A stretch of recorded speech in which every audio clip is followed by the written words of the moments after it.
욥기 세미나입니다. 좀 읽어보셨어요? 이러시면 안 됩니다. 자, 우리 옆분에게 한번 인사해요. 우리 첫 시간이라 또 이렇게 늘 그랬듯이 조금 하군요. 다시 인사할게요. 옆분에게 인사할게요. 잘 오셨어요. 인사할게요. 잘 오셨어요. 저희가 초기부터 결합한 우리 정진삼 목사님은 3년째시고요. 완전 초기 일기 멤버니까 중간중간에 결합하시는 분은 1년 혹은 2년, 뭐 초기는 3년 이렇게 되셨는데, 이름도 서로, 얼굴은 뭐 더 다 아시죠. 근데 성함과 조남들을 서로 모르셔서 저녁 때쯤에는 이렇게 이제 이름표를 좀 준비했어요. 이제 이름 좀 서로 알고 기도 좀 하고, 얼굴들은 다 아시는데 좀 아셔야 더 친밀해지고 하기 때문에 좀 걸고 다니셔서 이름도 서로 좀 알려주시고요. 연초부터 시편 너무너무 좋았습니다. 막 정말 예정 없이 1편부터 72편까지 했는데 못다 했던 73편부터 150편까지 예정 없이 그냥 잡아가지고 또 그렇게 한번 해드리고 싶은 충동이 생길 만큼 너무너무 좋았고요. 그런 방식으로 73편부터 150편까지 내년에 다시 한 과목을 놔서 꼭 150편은 정리를 해드리고자 합니다. 아가서 지난달에 너무 재밌었고요. 아가서 파일 다 보내드렸으니까 반드시 좀 복습하셔서 아가서는 좀 교회에서 꼭 한번 하시기를 바랍니다. 아멘. 네, 오늘은 이제 욥기입니다. 욥기 많이들 기대하고 오셨을 텐데 좀 부담도 되지요. 기대한 만큼 또 채울 수 있을까 부담이 되지요. 그렇지만 뭐 제가 하는 게 아니고 하나님이 하실 줄로 믿습니다. 여러분 절 보세요. 여러분이 제 입장이라면 늘 한 달에 한 번씩 뵀을 때 늘 보고 싶은 얼굴 봐서 마냥 행복할 거다. 우리 강사 목사님. 2번, 보고 싶은 얼굴 보는 것도 좋지만 늘 매달 한 권씩 준비해야 되는 부담이 만만치 않을 거다. 2번. 그리고 가끔 이렇게 문자 오세요. 지난달 너무 좋았는데 이번 달 더 은혜 있을 것 같아서 기대 보내지 마요. 제발 좀 그거 밥 먹다가 이렇게 막 문자 보면 체하려고 그래. 그리고 밥 먹지 못하고 이제 다시 책으로 가. 그 말 때문에 밥을 놓고 책으로 또 가. 성경책으로. 그 말 때문에 꼭 부담이 돼서. 왜 이런 얘기를 하냐면 가장 부담을 많이 가졌던 책이 강사로서 욥기다. 왜냐면 기대가 너무 많다는 걸 알고, 두 번째, 본인도 어렵기 때문에 이걸 어떻게 정리하실까 기대도 있으신 거죠. 어쨌든 한 달을 미루면서까지 이렇게 준비했던 거기 때문에 하나님이 큰 은혜 주실 줄로 믿습니다. 자, 욥기, 예.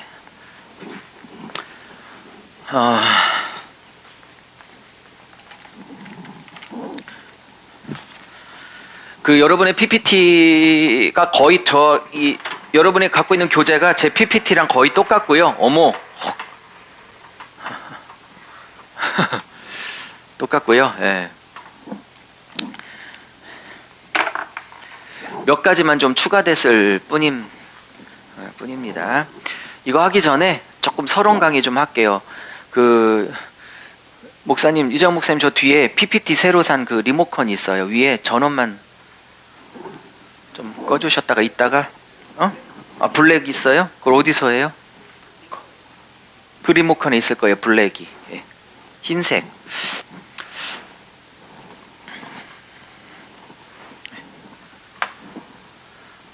네, 사모님 좀 불러주세요.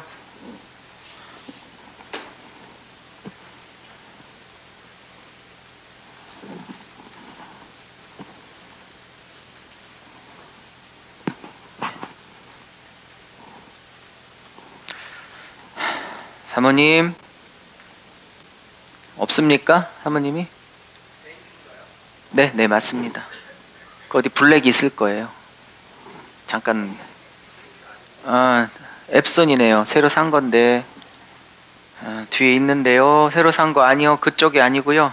컴퓨터 어느 쪽에 있을 거예요. 사모님 없습니까? 뒤에? 예.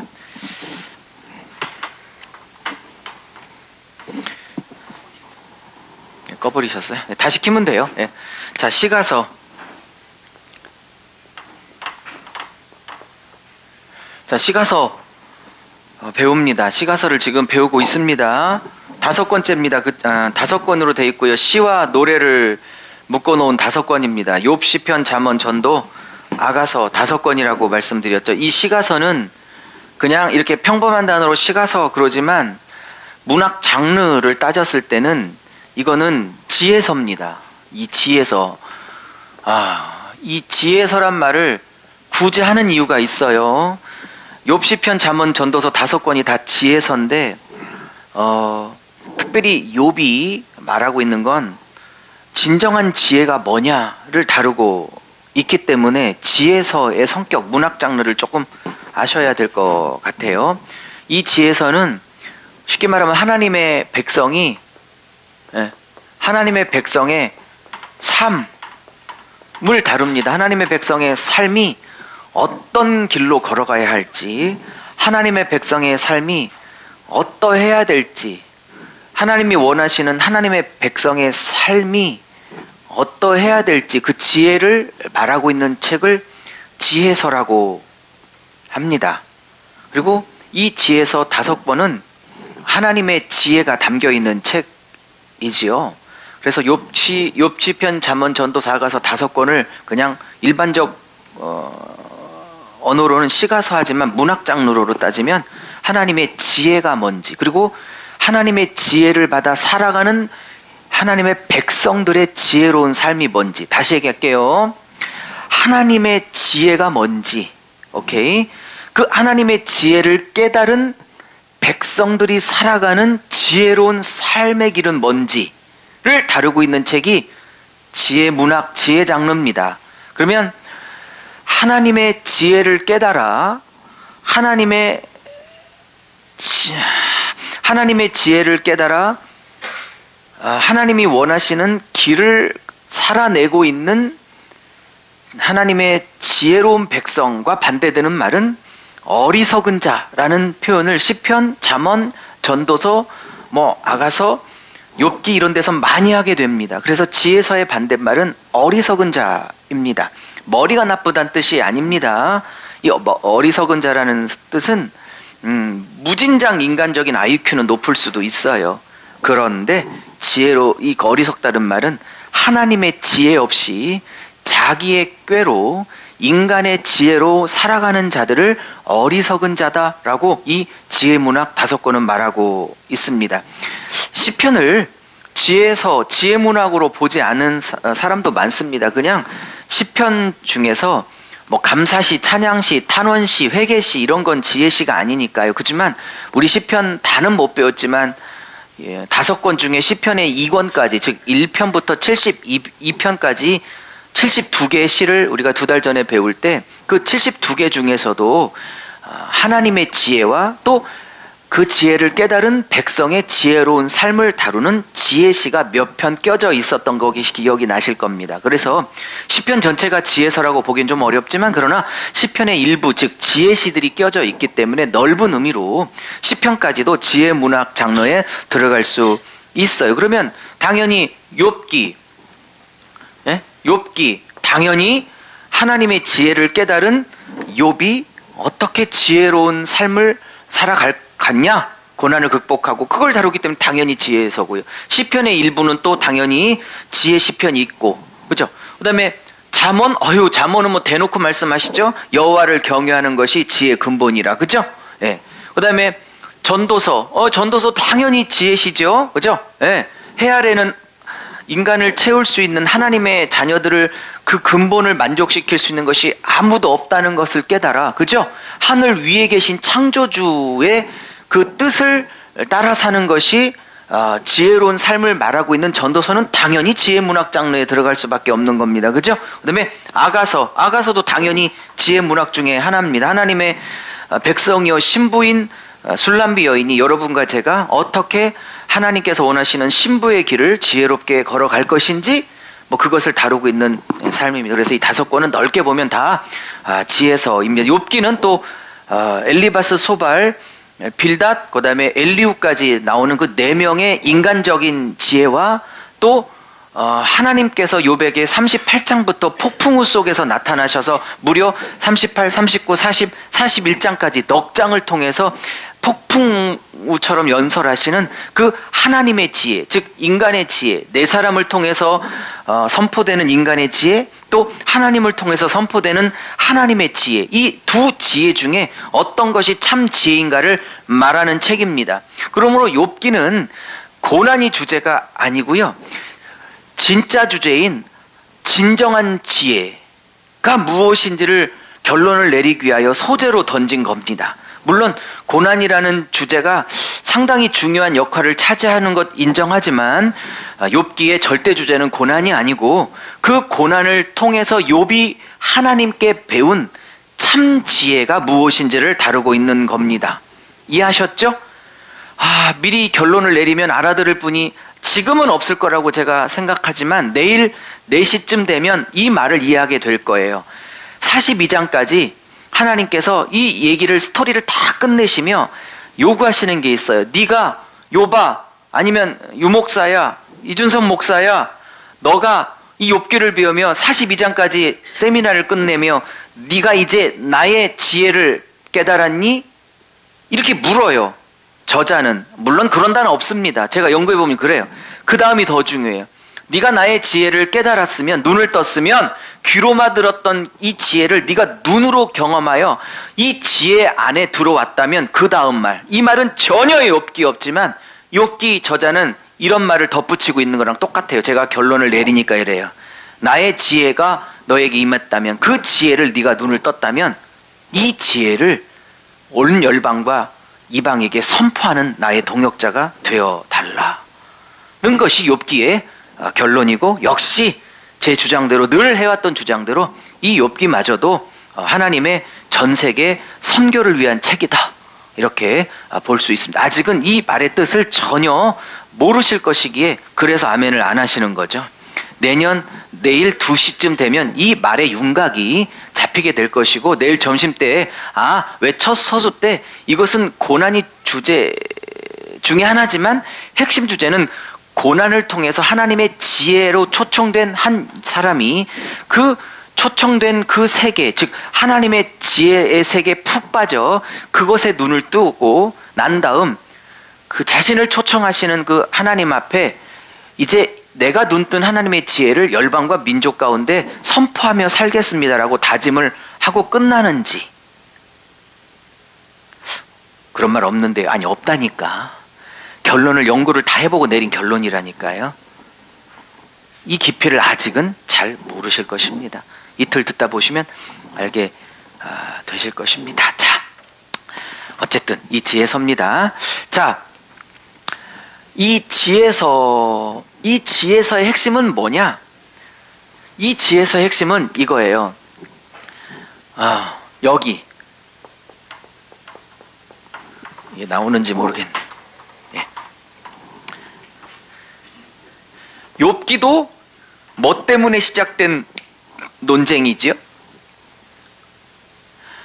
1장에서 사탄이 하나님 앞에 보고를 하다가 욥과 하나님 사이를 이간질을 하려고 하는, 그것을 이간질이라고 하는 것은 저는 그렇게 생각하는데 그렇게 생각하지 않는 학자들도 많고, 심지어 이따도 제가 자세히 말씀드리겠지만 1장에 나오는 사탄을, 그게 히브리어로 따지면 앞에 정관사가 붙어서 헬라어의 정관사는 호지만 히브리어의 정관사는 하거든요. 영어로는 더고 우리말로는 크고 이게 정관사인데 히브리어에 하라는 정관사가 붙어 있어요.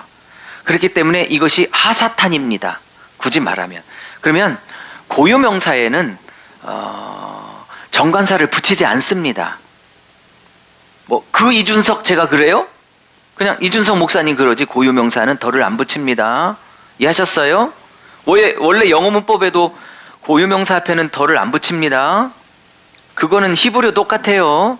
사람 이름이나 고유명사는 하를, 정관사를 붙이지 않습니다. 근데 문제는 여기에 하가 붙어 있습니다. 이것은 고유명사가 아니란 뜻입니다. 즉 우리가 알고 있는 루시퍼, 마귀라는 어떤 고유적 인격체가 아니란 뜻입니다. 그러므로 이 하사탄을 어떻게 해석할까가 또 학자들 사이에 첨예한 논란이 되어지고 있습니다. 당연히 마귀 새끼다 이렇게 알고 있는 여러분에게 이 하사탄이 마귀가 아니라 하나님의 수종을 두는 천사 그룹 중에 온 세상을 돌아다니며 하나님 앞에 사람들의 영적 혹은 신앙 상태를 순찰하며 정찰하며 그리고 그 결과를 보고하는 정도의 임무를 띠고 있는 순찰대 혹은 정탐 보고 천사 정도의 성격이라고 거의 99.9%가 말하고 있는 학자들이 말하고 있는 이 견해를 얘기하면 또 여러분이 또 욥기에 굉장한 혼란이 오게 될 텐데 이것도 정리해 드리고자 합니다. 이따가 그것이 사탄이든 우리가 알고 있는 마귀 새끼 고놈이든 아니면 하나님의 정탐 천사든 뭐 그게 중요한 게 하나도 아닙니다. 어쨌든 그 천사든 혹은 그 마귀든 물론 마귀라고 보는 사람도 일부 있으니 그 사람들 이름도 다 얘기해 드릴 것입니다. 어쨌든 그게 천사든 마귀든 그것으로 시작됐던 이 욥의 고난은 핵심은 이겁니다. 까닭 없이 하나님을 경외하는 사람이 있습니까? 라는 이 하사탄의 질문 때문에 발끈하셔서 시작한 겁니다. 그죠? 예. 그리고 사탄에게 혹시 내 종 욥을 주의 깊게 살펴는 봤었니라는 이 한 센텐스의 질문을 이 하사탄에게 하지만 않았대도 당하지 않았을 고난입니다. 그죠? 하사탄이란 이 존재가 이게 마귀든 그냥 하나님의 천사든 간에 이 하사탄이 먼저 욥을 시비를 건 게 아니라 하사탄 입에서 욥 얘기가 나오기 전에 하나님이 하사탄에게 먼저 내 종 욥을 유익 있게 봤냐라는 말을 먼저 꺼냈기 때문에 하사탄이 시비를 건 겁니다. 이해하셨습니까? 그러므로 어떤 학자는 이 모든 욥의 고난의 궁극적 시발점은 하나님이다 라고 그 책임을 하나님에게 돌리는 학자도 있습니다. 왜? 하나님이 시작한 거기 때문에. 왜 그렇게 하나님이 시작을 했냐는 또 본문에 들어가면 얘기를 하도록 하죠. 자, 그러면 까닭 없이 그 하사탄이라는 존재가 이 까닭 없이 여호와를 하나님을 경외하는 자가 이 세상에는 없습니다라는 확신 때문에 하나님이 발끈하셔가지고 그러죠? 시작된 고난이죠? 그래서 이 까닭 없이라는 게 오늘 내일 엄청나게 나올 텐데 히브리어로는 이게 흰남입니다. 흰남. 결국 이 단어 엄청나게 제가 쓸 텐데 결국 이 싸움이에요. 흰남 때문에 벌어지는 싸움. 이해하셨어요? 이 흰남 때문에 벌어지는 싸움. 하나님은 내가 그에게 준 축복, 울타리, 소유, 자식, 멋진 집, 멋진 자동차 이런 어떤 것도 없어도 복을 다 가져가도 이 말이 울타리를 하나씩 제거한다는 뜻이에요. 그러니까 이 하사탄이 하나님 앞에 말하죠. 뭐라고 하냐면 당신께서 그의 소유를, 그의 자식을, 그의 몸을 당신의 보호라는 울타리, 즉 산울로 두르셨기 때문에 그렇지 당신께서 이 울타리를 보호망을 하나씩 거두기 시작하면 그 입에서 반드시 당신을 저주할 건데요.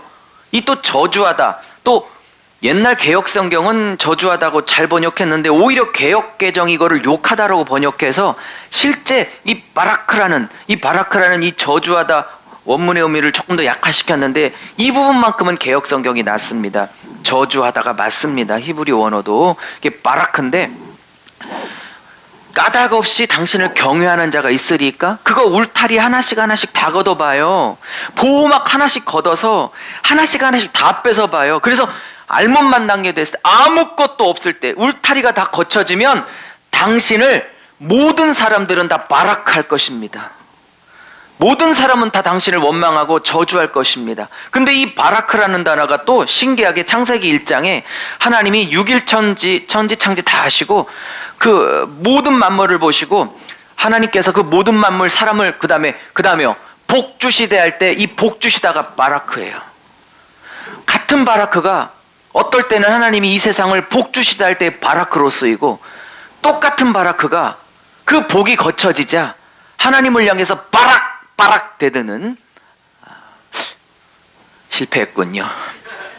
한 달 만에 오셔갖고 좀 웃으시라고 했더니 바락 대들어 저주하고 하나님을 욕하는 단어로 쓸 수 있습니다. 이것도 굉장히 기가 막힌 워드 플레이입니다. 근데 상상이나 가시나요?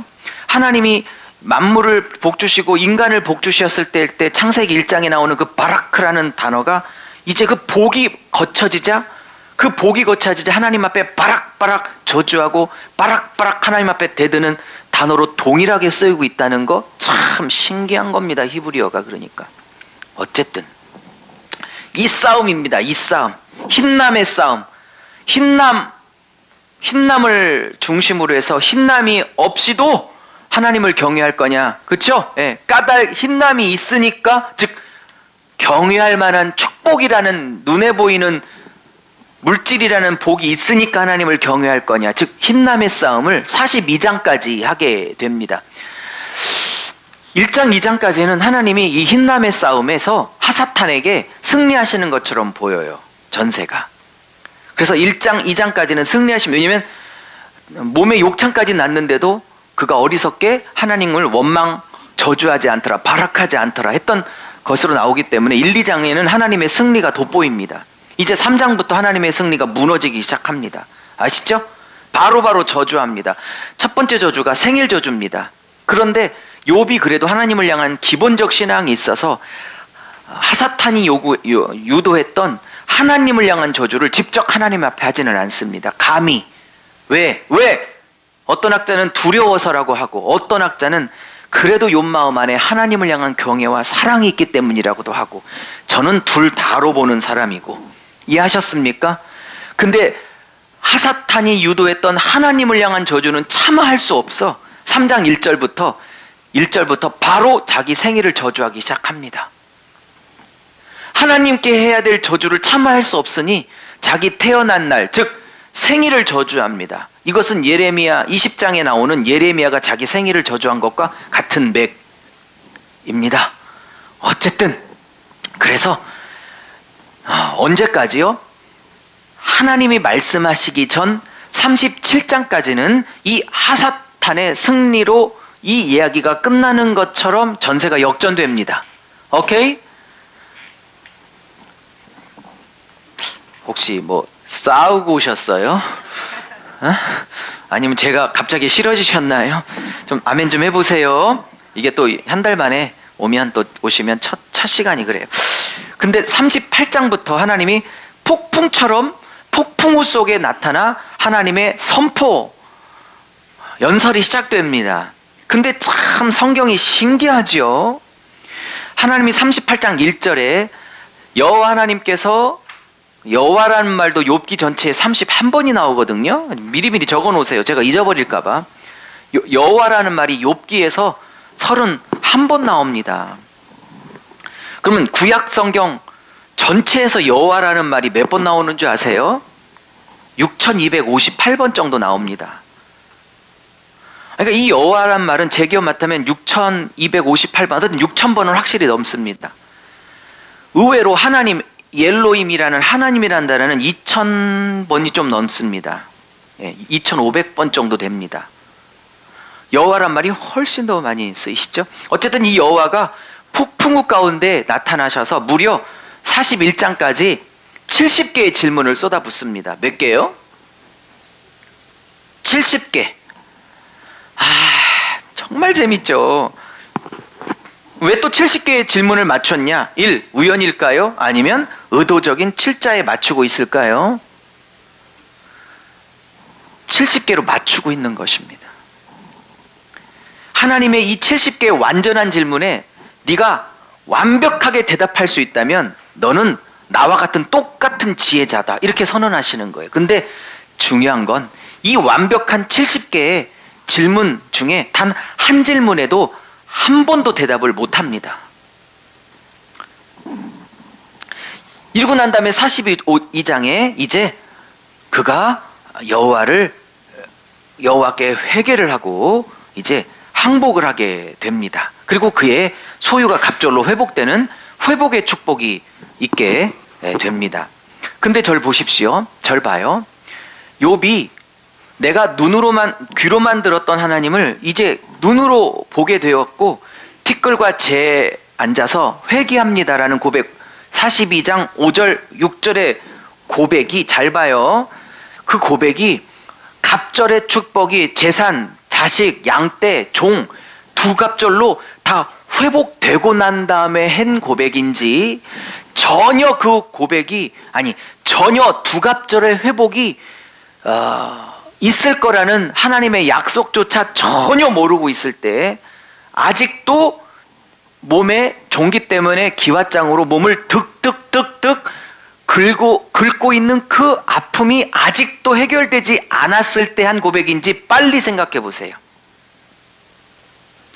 제가 물었더니 어머, 귀로만 듣고 눈으로 이제는 배웁니다 라는 고백을 물질, 자식, 아내, 종, 양떼 다 주시고 난 다음에 기뻐서 한 고백이라고 착각하는 분들도 계시더라고요. 아니라니까요.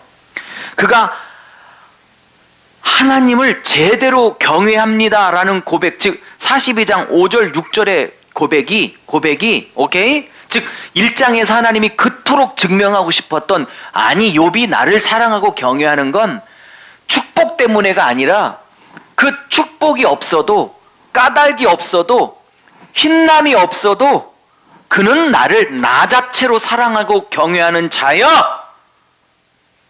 아멘. 이 고백을 밀리는 듯, 하나님이 지는 듯, 하사탄이 이기는 듯 하다가 결국 막판에 하나님이 역전시켜 하나님의 승리를 쟁취해내시거든요. 그 고백이, 그 결론이, 두 배의 회복이 실제로 삶 속에 회복되기 전에 이 고백이, 1장의 고백, 하나님의 선포가 실제로 증명이 되고 있다 이 말입니다. 그리고 그 고백이 하나님의 승리로 끝나자 선물로 두 배의 회복이 오기 시작하는 겁니다. 이해하셨습니까? 자, 그러면 어쨌든 이따가 다시 얘기하도록 하고, 그러면 시편은요. 시편 1편, 2편이 시편 전체의 주제라고 그랬죠. 그죠? 시편 1편, 2편은 다 150개의 순서 중에 첫 번째, 두 번째라는 순서의 의미가 아니라고 그랬어요. 예? 시편 1편, 2편은 시편 전체 서론이라고 그랬어요. 그죠? 예. 길라잡이라고 말씀드렸어요. 그러면 시편 1편, 2편에서 강조하고 있는 중요한 복이 뭐죠? 복, 어떤 사람이 복 있다고 그러죠? 예, 율법을 묵상하고, 그죠? 율법을 묵상하고, 그쵸? 악인의 길을 떠나고, 그런 얘기를 다 합니다. 그래 놓고 2편까지 해서 뭐라고 그러냐면, 여기서 뭐라고 그래요? 예. 시편 2편에서는 여호와를 경외하는 자가 복이다 이렇게 말합니다. 그쵸? 그리고 마지막 절 12절인가 13절에서는 2편, 그 아들에게 피하는 자가 복 있다 이렇게 말합니다. 기억나십니까? 근데 참 신기해요. 여기 1편은요 율법을 묵상하는 자가 복 있다 그래 놓고, 요 2편에서는요 하나님을 경외하는 자가 복 있다고 그러고, 마지막에서는요 뭐가 복 있다고 그러냐면, 그러니까 여기도 복, 중간도 복, 끝에도 복. 그러니까 1편 2편은요 복으로 시작했다가 중간도 복이었고 끝에 복으로 다 끝나요. 그러니까 복이라는 단어로 지금 쌓여져 있는데, 이 복이 그에게 피하는 자가 복이 있대요. 그에게 피하는 자가 복이 있도다 하는데, 이 그는요, 이게 13절인가요? 예? 맞아요? 어쨌든 누가 성경 좀 펴봐요. 12절입니까? 그러면 그 12절 앞에 보면 그 아들에게 입맞추라 이렇게 나옵니다. 그죠? 예. 그 아들에게 입맞추라, 그리고 그에게 피하는 자는 복이 있도다. 그러면 문맥을 따지면 이 그는요 성부 하나님을 말하는 게 아니고요, 이 편에서 말하는 그 아들이 그입니다. 이해하셨습니까? 그러므로 이게 저는 이걸 보면서요, 시편 1편 2편이 이거 지난달에도 했지만 2달 전에도 했지만 새로 깨달은 게 있는데 이게 뭐냐면 이렇게 말해요. 이게 성경 66권 전체가 들어오고 있다는 생각이 드는 게 뭐냐면 1편은요. 말씀 붙들고 사는 자가 복이 있다고 그래요. 그렇죠? 맞습니까? 근데 2편은요. 쭉 얘기를 넘어와서 거의 끝을 뭐라고 끝나냐면 그 아들에게 입 맞추는 자, 그럼 그 아들이 누구겠어요? 다윗의 아들 솔로몬을 말하는 거 아니거든요. 예? 예? 그리고 기름 부은 자, 하나님께서 웃으심이며 그 열방과 간원들이 일어나 그 기름 부은 자를 대적하며 그 기름 부음 받은 자가 그 받은 자의 멍에를 끊고자 하는도다 할 때 여호와께서 그 간원들을 비웃으시며 이렇게 나오죠. 그죠? 그러면 그 기름 부음 받은 자가 다윗이냐? 아니라니까요. 모든 구약은 이중적 의미가 있다고 그랬어요. 그죠? 그 해당 당사자가 있어요. 그게 다윗이든 솔로몬이든 히스기야든 아니면 요시야든 그 시대에 해당되는 자가 있어요. 그러나 그 기름 부은 자가 멀리 바라보는 저 너머의 지평이 있어요. 그 너머의 지평은 당연히 이 땅에 기름 부은 자로 오실 예수 그리스도를 상징하는 것입니다. 할렐루야. 아멘. 네. 그러므로 지금 율법을 묵상하는 자가 복이 있도다 하다가 이 끝을 뭐라냐면 그 아들에게 초점을 맞춰요. 즉 율법으로 초점을 맞추다가 이게 1편, 2편이 한 편이라고 본다면 그 끝을 아들로 계속 초점을 맞춰. 끝부분 올수록 아들에게 입 맞추는 자가 복이 있다고 그러고, 그리고 그에게 피한다 할 때 그 그는 그 앞에 나왔던 그 아들을 얘기하는 거지 아들에게 기름 부은 성부를 말하는 게 아닙니다. 문맥상. 이해하십니까? 그러면 이게 성경 전체잖아요. 왜 율법으로 시작했다가 그게 복이라고 그랬다가 갑자기 그 끝을 그 아들에게 입 맞추고, 그죠? 그 아들을 경외하고 그 아들에게 피하는 자가 복이 있다라고 끝낼까요? 로마서 얘기잖아요. 그죠? 예. 뭔 말인지 이해하십니까? 이거 지금? 율법으로는 의롭다함을 받을 자가 없어요. 율법 붙들고 거룩하고 의롭게 살아보려고 하는데 율법은 거룩하고 선한 것이나 율법을 지킬 실력이 내게 없다는 걸 알고, 그죠? 하나님이 준비하신 또 다른 의, 이건 제가 의도적으로 지금 로마서 표현을 그대로 갖다 쓰고 있는 겁니다. 율법 외에 하나님이 준비하시는 다른 의가 나타났으니, 그러면서 복음을 쫙 설명하거든요. 맞습니까? 그러면 이 1편, 2편의 시가 율법을 붙들고 사고 율법대로 사는 자가 복이 있다고 그러다가 이 시편 2편에서는 그걸 계속 그 아들로 결론을 내리려고 하냐. 정확하게 율법으로는 의로움을 받을 자가 없고 오직 그 아들에게 피하여 그 아들의 의로 의롭다함을 받는 자가 복이 있음을 말하고 있는 거고, 1편, 2편은 신구약 전체를 지금 담아내고 있더라는 거예요. 오늘 뭐 시편 얘기를 하려고 하는 게 아니니까 시편은 막 너무. 자, 그러면 여기에서도 역시 뭐 하다가 조금 얘기가 딴 데로 갔지만 여기에서도 핵심은 뭐냐? 여기에서도 핵심이 뭐예요? 여기에서도 핵심이 여호와를 경외. 여호와 경외가 여기서도 핵심이 있죠. 자, 잠언의 핵심은 뭐죠? 여호와를 경외하는 것이 뭐래요? 지혜. 이게 지혜가 히브리어로 호크마거든요. 호크마? 지금 엘리바스 빌다스 소발이 제시하고 있는 호크마가 진짜 호크마인지, 하나님이 38장부터 41장까지 넉 장을 통해서 70개 질문을 통해서 선포하고 있는 그 호크마가 진짜 호크마인지, 그죠? 그래서 엘리후까지 따지면 4명이 제시하고 있는 이 세상의 호크마가 진짜 호크마인 줄 알고 살았던 사람들에게 그 호크마가 아닌 진짜 호크마 안에 들어와. 그죠? 더 큰 세계에 눈을 떠라 하고 있는 것이 욥기지. 이해하셨습니까? 단순히 욥의 신앙의 영웅담이 아닙니다. 그 이상의 의미를 갖고 있습니다. 물론 영웅이죠. 본받아야 되죠. 욥처럼 고난을 이겨야 되죠. 그러나 욥기는 고난을 이겨낸 영웅담이라는 단순한 주제가 아니라, 그죠? 더 크신, 더 높으신, 더 깊으신 하나님의 지혜. 이때 이걸 설명을 드릴게요. 이틀 동안. 호크마입니다. 호크마.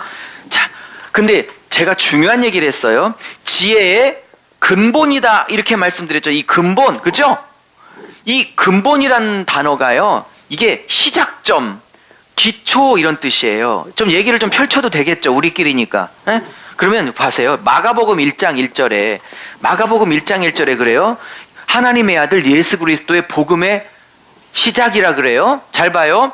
하나님의 아들 예수 그리스도와 그리스도의 복음의 시작이라 이러고 시작해요. 제가 마가복음도 이제 신약이 서울은 3월부터 마가복음이 여기 14개 시작하니까 목길에 있겠다 그러면 대전은 여기, 서울은 거기 이렇게 두 번씩 오시든지, 아니면 내년에 유 목사님이 대전에서도 해주시겠지 그럼 기다릴 것 같으면 내년에 하시든지, 어쨌든 내년에 할 건데 원래 원문은 여기가 제일 먼저 나와요. 복음의 시작이. 예? 복음의 시작 예수 그리스도 하나님의 아들 이렇게 나와. 그러면 어쨌든 이때 시작이란 단어가 따라해보세요. 아르케. 이 아르케란 단어거든요. 이 아르케라는 이 마가복음의 단어는 어떤 뜻이냐면, 물론 시작이란 뜻도 있습니다. 당연히. 근데 이 아르케는요, 히브리어 사전을 찾으면 시작이란 단어는 한 3번째, 4번째로 밀려요. 사전에서 그 뜻이 1, 2번이 아니고 3, 4번, 5, 6번에 배치되어 있다는 건 쓰이긴 쓰이는데 더 많이 쓰이는 뜻은 따로 있다는 뜻이야. 1, 2번 쪽에. 예스? 그러면 헬라어 사전을 딱 찾으면 이 아르케란 단어는 어떻게 쓰이냐면요, 이겁니다. 통치 이렇게 시작돼요. 그러니까 이거를 통치로 본다면 제가 볼 때 마가복음 1장 1절은 이렇게 번역해야 되는 게 맞아 보입니다. 마가복음 1장 1절, 하나님의 아들 예수 그리스도가 드디어 복음으로 이 땅을 통치하기 시작한다. 이게 맞습니다. 그게 A고 마가복음 죄송해요. 마가복음 16장 끝때 마지막 절에 끝부분에 뭐라고 그러죠? 어떻게 하죠? 믿는 자에겐 이런 표적이 따르리니, 그죠? 예? 뱀을 집어도 해를 입지 아니하고 병든 자에게 손을 좀 놨고 귀신이 떠나가고, 그죠? 예? 무슨 독을 마실지라도 해를 입지 아니 쫙 나오죠? 그죠? 그 바로 위에는 온천하에 다니며 복음을 전파하라 그러고, 그죠? 그리고 그 온천하에 다니며 만민에게 복음을 전파하는 자들에게 부어주실 권세를, 뱀을 집어도 해를 입지 않고 독을 마셔도 해를 입지 않고 병든 자에게 손을 얹으면 나을 것이고 새방언을 말하게 할 것이고 귀신을 내어 쫓을 것이고, 그죠? 온천하에 다니며 만민에게 복음을 전파하는 증인들에게 허락하실 그 능력을 얘기하고 있는 것으로 끝나요. 그죠? 그게 마가복음 끝장 끝절이에요. 그죠? 그러면 봐요. 이거를 시작으로 물론 아르케 시작으로 번역해도 좋아요. 근데 제가 마가복음 전체를 가리키는 입장에서 제가 볼 때 이게 A면 끝부분 A 다시, 그쵸? 온천하에 다니며 복음을 전하고 있는 자들이 복음으로 통치할 때 세상의 권세, 사탄의 권세가 굴복될 것을 말하는 네다섯 가지 증상이 쫙 나오죠. 그죠? 맞습니까? 그러면 A는요, 하나님의 아들 예수 그리스도가 이 땅을 복음으로, 이때 중요한 거예요. 헬라어의 의라는 건요, 주격적 소유격이 있고, 너무 펼치네, 죄송해요. 소유격이 주격적 소유격이 있고 목적격 소유격이 있어요. 아주 독특한 용법이에요. 우리나라 그냥 은데, 근데 이거를 주어처럼 가로 해석할 수도 있고 목적격이라고 해서 을로 해석할 수도 있는 거예요. 여기서 의는 주격적 소유격입니다. 복음을 일이 아니라 복음이 통치한다라는 뜻이에요. 뭔 말인지 아십니까? 그러면 계시록 1장 1절에 이렇게 나와요. 예수 그리스도의 계시라 이러면서 이제 요한계시록 시작돼요. 맞습니까? 그러면 이때 의가 주격적 소유격으로 해석할 수도 있고 목적격 소유격으로 해석할 수 있어서, 주격적 소유격으로 요한계시록 1장 1절을 해석하면 예수 그리스도가 자신을 계시하는 책이라고 할 수도 있고, 목적격 소유격으로 의를 해석하면 예수 그리스도를 소개하고 계시하는 책, 이렇게 해석할 수도 있는 거예요. 학자들마다 양쪽으로 나눠져 있는데 저는 원래 사람이 하나도 안 놓치고 싶은 성격이 있어서 둘 다 수용합니다. 그러니까 예수 그리스도가 예수 그리스도를 소개하는 책이에요. 이해하셨습니까? 그럼 같은 용법이라면, 이게 의라면 이건 명백하게 복음이 통치하신다, 이렇게 보는 게 맞아 보입니다. 이것은 이해하셨죠? 그렇게 해석해야 이게 통치가 시작됐기 때문에 통치가 어떤 결과를 갖고 오는지로 A-로 맞물릴 수 있어 보입니다. 이해하셨습니까? 반대로 얘기 펼친 김에, 어차피 욕먹은 김에 한 가만 더 할게요. 지금 펼쳤다고 지금 속으로 욕하는 분 계실 거 아니에요? 어차피 먹은 욕 한 번 더 하죠. 그러면 히브리서에서 이렇게 말해요. 믿음의 주요, 그죠? 네. 믿음의 주요 뭐라고 그러죠? 온전케 하시는 예수를 바라보자, 뭐 이렇게 나와요. 그죠? 맞습니까? 근데 재밌는 건요, 이 온전케 하시는 믿음의 주요 할 때 이 주가요, 주가 아니고요, 헬라 원문으로 보면 아르케예요. 믿음의 아르케시요. 그 믿음을 완성케 하시는, 이렇게 나와요. 이해하십니까? 근데 이거를 왜 주로 번역했는지 저는 도대체 이해할 수가 없는데,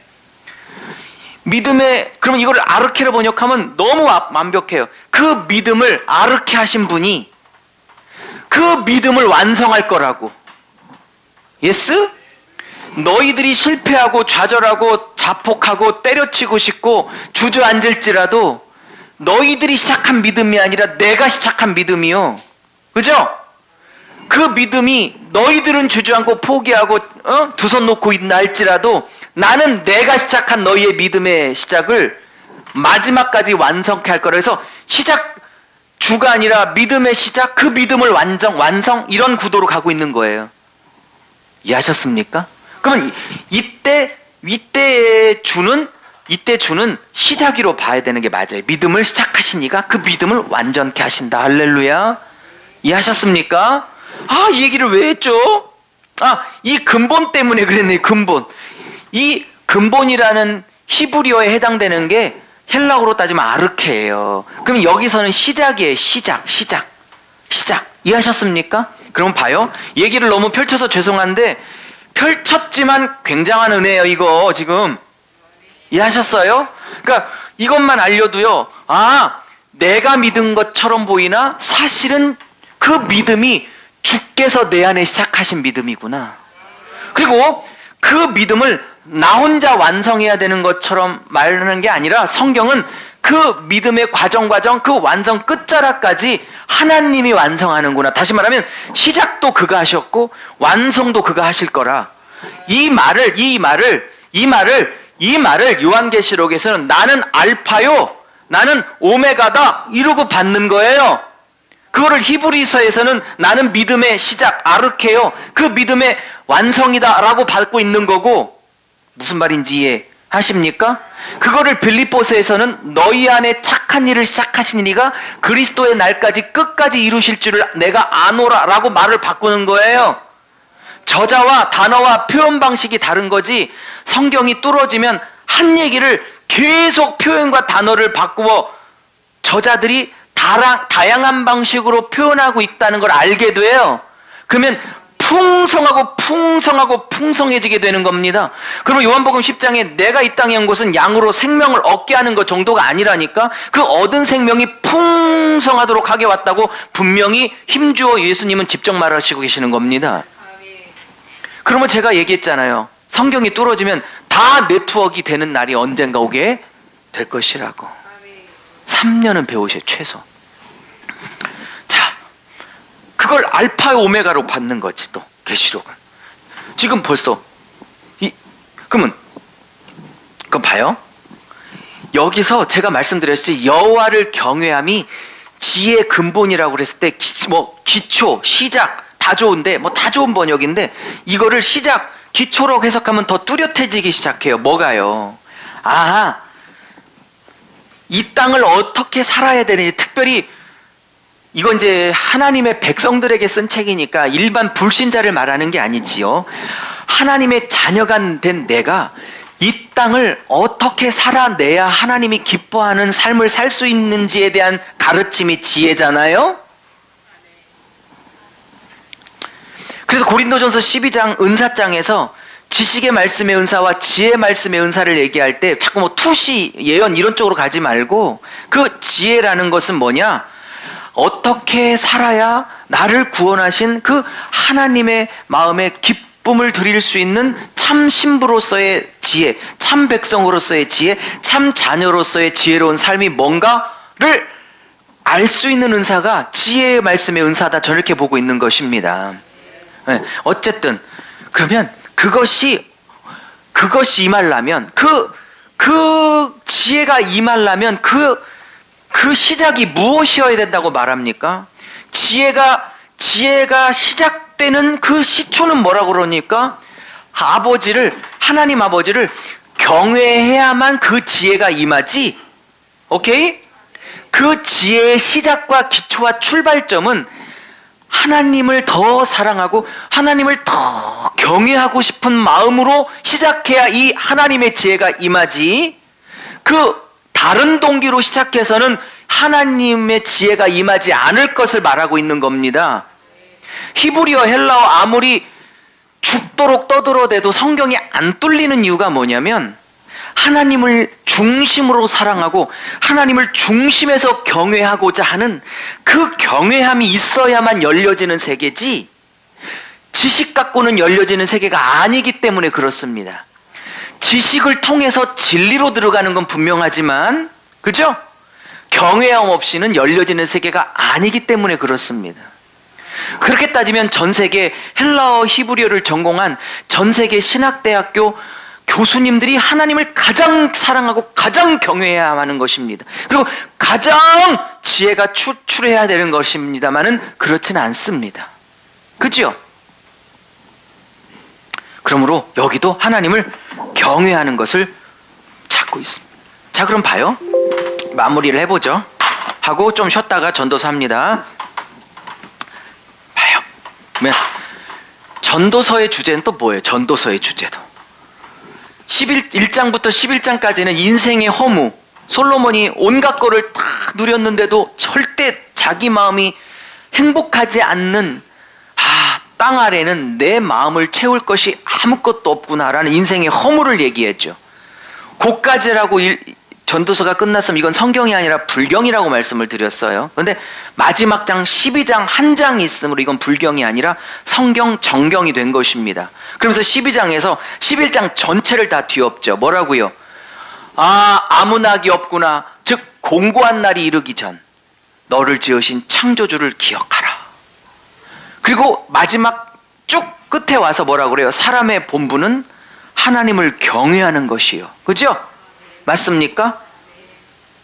이렇게 말해요. 그래서 여기도 역시 제가 꾸며낸 얘기 아니에요. 사람의 본분은, 그죠? 하나님을 경외하는 것이라고 결론을 딱 내려요. 왜 이게 지혜서 5권이 다 지혜서의 묶음에 들어가기 때문에 이 가장 지혜로운 자가 누구냐? 하나님을 경외하는 자다. 그렇게 말하려고 지금 이런 5권은 지금 하나님을 경외하는 게 인생의 본분임을 역시 여기도 지금 하나님을 경외하는 것을 얘기하고 있습니다. 그죠? 아가서도 마찬가지죠. 아가서. 신랑을 향한 신부의 사랑을 말하고 있죠. 그것이 신랑을 향한 신부의 경외함으로 당연히 나타날 수밖에 없는 거죠. 이렇게. 그러면 이 5권의 책은 지금 하나님을 경외하는 것이 뭐냐를 다루고 있는 거예요. 그죠? 이것이 지혜의 시작이고 근본이고 출발점이에요. 그러니 사랑하는 여러분, 우리는 이제 설교자고 성경을 배우고 있는 모임이니까 이거를 우리 모임의 성격에 적용, 어플리케이션을 좀 해보면 결국 이렇게 한 달에 한 번씩 물질을 들여가며 시간을 들이며 에너지를 쏟으며 2년, 3년째 공부하시는 이유가 뭐죠? 성경이 열리기를 바라시는 거죠. 그리고 성경이 열려 그게 내 것이 되고, 그것이 내 것으로 소화된 그 말씀이 양떼들에게도 영양분이 되기를 바라는 거죠. 그래서 나도 성도들도 건강한 그리스도의 자녀로, 그리스도의 신부로 건강하게 세워지기를 바라는 거죠. 그럼 하나님의 지혜와 성경의 눈이 열려야 되는 거잖아요. 그렇죠? 근데 그거는요, 하나님의 지혜가 임해야 되는 거거든요. 그렇죠? 근데 딴 것으로 안 돼요. 중심에서 어제보다 오늘 하나님을 더 사랑하고 싶고, 어제보다 오늘 하나님을 더 경외하고 싶고, 그렇죠? 이 야레, 히브리어로 경외가 야레라는 단어를 쓰고 있는데, 이 야레라는 마음이 날마다 불타오지 않으면 죄송하지만 열려지는 성경의 세계가 아니올시다. 미국을 갔더니 어떤 나이 많으신 한 70 먹으신 한참 선배 목사님이 저한테 그러더군요. 유 목사 너무 강의 잘 들었어. 그래, 성경이 이렇게 배우니까 열려지는 느낌이 있는데요. 자네가 본 책 좀 이메일을 줄 테니 자네가 봤던 책을 한 쫙 시리즈별로 보여달래. 그러면 내가 당신처럼 공부하면 나도 열릴 수 있겠냐. 그래서 첫째, 저는 열린 게 아니고 열려지려고 몸부림치고 있는 사람이고요. 둘째, 제가 배운 루트를 그대로 알려드린들 그것으로 열려지는 게 아닙니다. 그것은 하나님을 마음에서 죽도록 사랑하고자 하는 그 마음이 불타오르고 불타오르고 불타오른 걸 이쁘게 보시고 그걸 이쁘게 보셔서 부어주는 마음이라고. 그래서 열려지는 세계라고. 그래서 저는 시편 119편의 말씀을 너무 절대 진리로 믿고 있는 사람입니다. 내가 고난당하기 전에는 주의 율례를 전혀 몰랐다가 내가 고난당한 후에 이제 내가 주의 율례를 깨닫게 되었습니다. 그러면 왜 고난과 이 고난이란 주제가 반드시 하나님을 더 경외하고 싶은 사람들에게 계속 따라붙냐? 예? 하나님을 더 경외하고 싶고 더 사랑하고 싶은 사람들에게 왜 고난이라는 과정을 하나님이 필수 과정으로 허락하시냐라는 거예요. 이해하셨죠? 이해하셨습니까? 이게 욥의 얘기인데 진짜 나를 사랑하는 것은 말로 안 되는 거예요.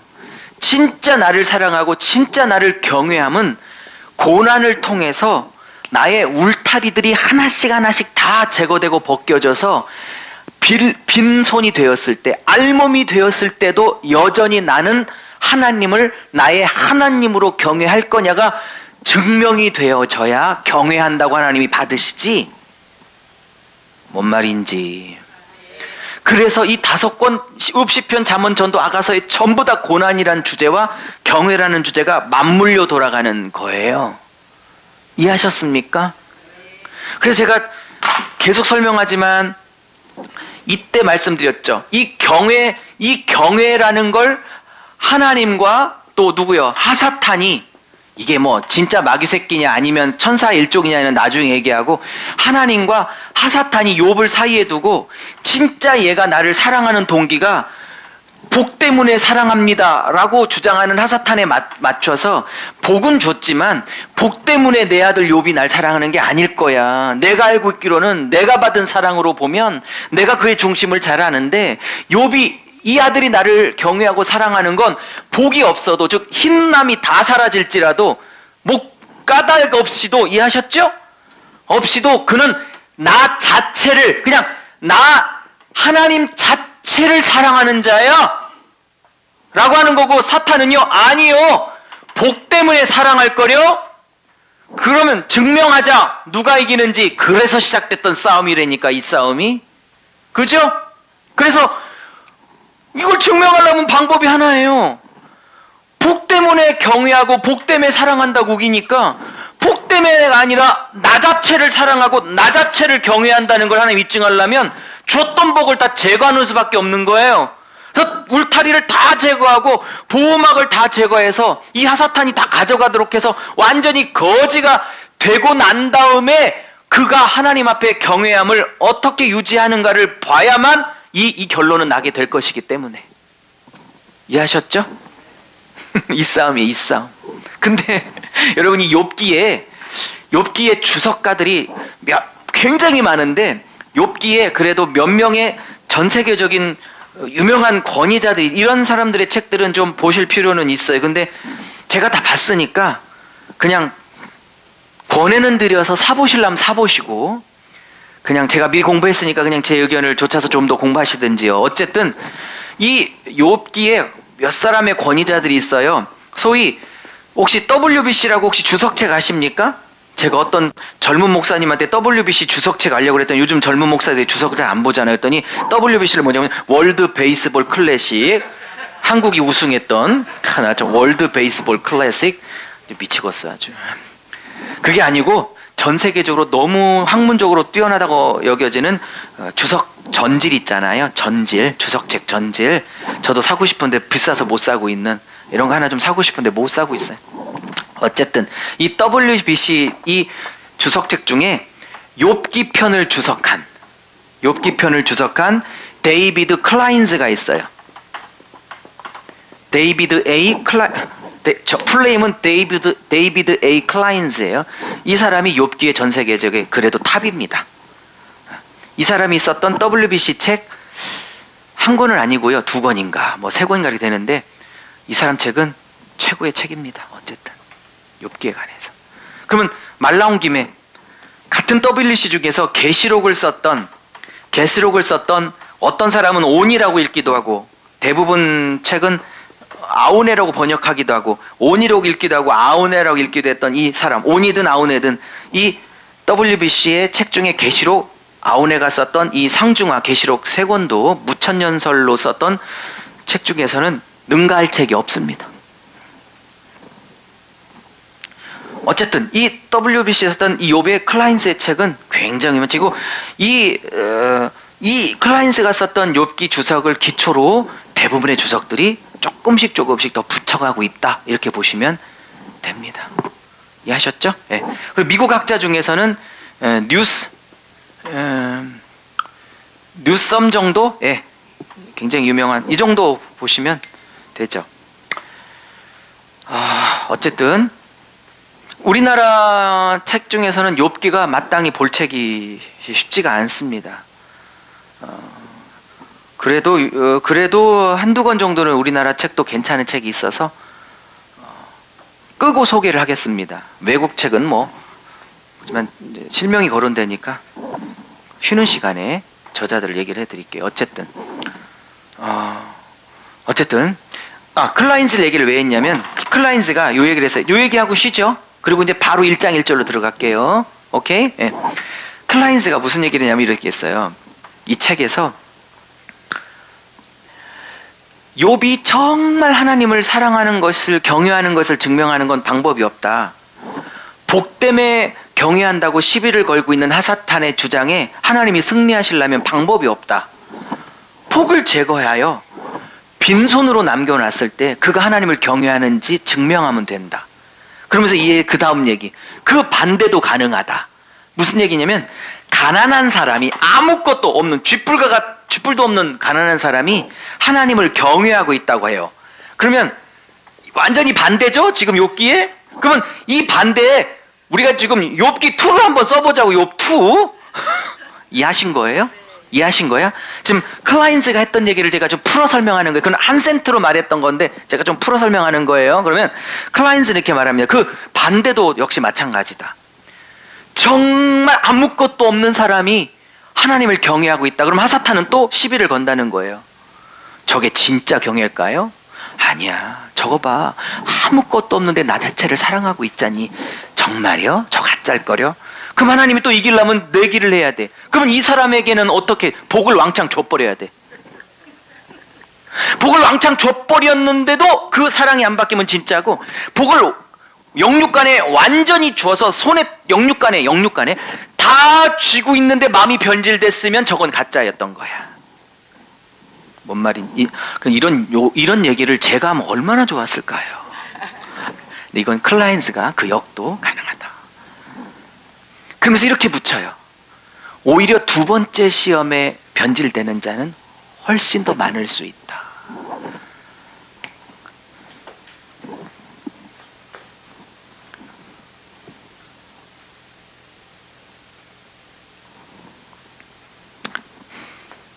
그래서 남한이 북한보다 신앙을 유지하기가, 그러니까 북한의 욥보다는 남한의 욥들이 신앙을 더 유지하기가 어렵다는 게, 그러니까 탈북 성도가 그런 얘기를 했어요. 그 어려운 핍박에서 어떻게 이렇게 신앙을 졌더니 남한에 살고 보니까 그 탈북 성도가 이제 남한 국적을 따서 그렇더라는 거예요. 나는 남한 성도들이 더 대단하다 생각한다. 이런 유혹과 이런 풍요 속에서 유지하는 게 더 어렵지 라고 비꼬더래. 칭찬이 아니고. 이해하셨어요? 이 클란지의 통찰력은 욥기의 최고 권위자답죠. 재밌겠죠? 이제 시작도 안 했는데 얼마나 재밌겠어. 결론 내리고 끝납니다. 그러면 이런 거예요. 이걸 연결시키면 그런 거예요. 이것만 연결시키고 끝냅시다. 욥, 시편, 잠언, 전도서가 마치 한 권이라면, 이게 5권이 아니라 한 권이라면, 제가 늘 이런 식으로 보잖아요. 66권도 한 권, 이것도 5권, 모세오경도 다 한 권, 그죠? 한 권이라면 신랑이 받고 싶은 진짜 사랑은 신부가 평온할 때, 즉 일장 초반기 때 산 울타리가 모든 소유와 자식과 건강과 아내를 다 덮고 있을 때 사랑한다는 건 신랑이 그 사랑의 진위를, 여부를 확신하지를 못해요.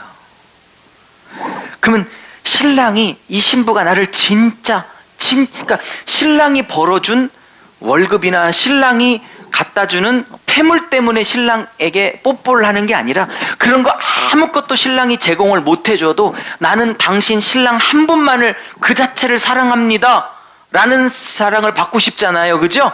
우리 아내랑 어제 이 얘기도 했거든요. 그랬더니 저보고 기대하지 말라고. 이런 거 기대하지 말라고 자기한테. 연결하면 그런 거예요.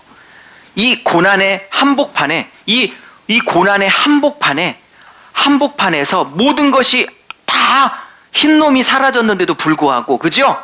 에? 흰남, 제가 흰놈이라고 그랬어요? 그놈이죠 뭐. 제가 흰남, 그 흰남의 틀을 뛰어넘어, 그죠? 사랑을 드리고 있었을 때, 그러니까 욥기와 아가서가 만약에 이 5권이 한 권이라면 고난에서 시작해서 순수한 사랑으로 끝나는 것은, 진짜 순수한 정금과 같은 사랑은 고난을 통과하여 아무것도 없는 흰남의 상태에서도 하나님은 그 신랑을 사랑할 수 있겠냐라고 요구하는 게 저 5권 구조의 구조적인 의미라고 저는 생각하는 것입니다. 그 사이사이 얘기는 너무 많이 했기 때문에 지겨울까봐 3년이나 했기 때문에 그만할 겁니다. 너무 많은 강의를 했으니까. 잠시 쉬고 이제 10분 쉬었다가 본격적으로 1장 1절부터 들어가도록 하죠. 수고하셨습니다.